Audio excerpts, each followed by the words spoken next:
ওপার বাংলার জনপ্রিয় অভিনেত্রী দেবচন্দ্রিমা সিংহ রায়কে নিয়ে দর্শকের আগ্রহের শেষ নেই।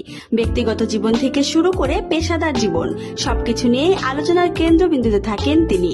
সম্প্রতি তার বিলাসবহুল জীবনযাপন, বিশেষ করে 2.5 কোটি টাকার ফ্ল্যাটের মালিকানা নিয়ে ব্যাপক গুঞ্জন চলছে। এ বিষয়ে অবশেষে নীরবতা ভেঙেছেন এই অভিনেত্রী।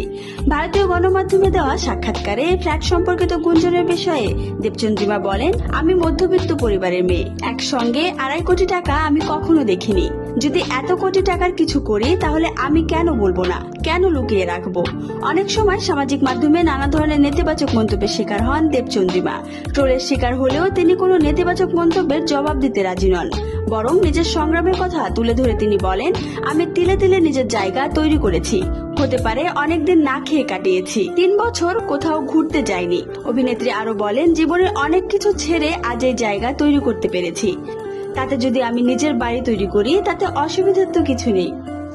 দেবচন্দ্রিমা সম্প্রতি তার নতুন শাড়ির ব্যবসা শুরু করেছেন, যা তার মা এবং বোন দেখাশোনা করছেন। পাশাপাশি ওয়েব সিরিজেও কাজ করছেন তিনি। 15 আগস্ট মুক্তি পেয়েছে তার নতুন সিরিজ তোমাকে বুঝি না প্রিয়। দেবচন্দ্রিমাকে আপনার কেমন লাগে কমেন্ট করে জানাতে পারেন। এরকম ভিডিও সবার আগে পেতে চাইলে চ্যানেলটি এখনই সাবস্ক্রাইব করে রাখুন।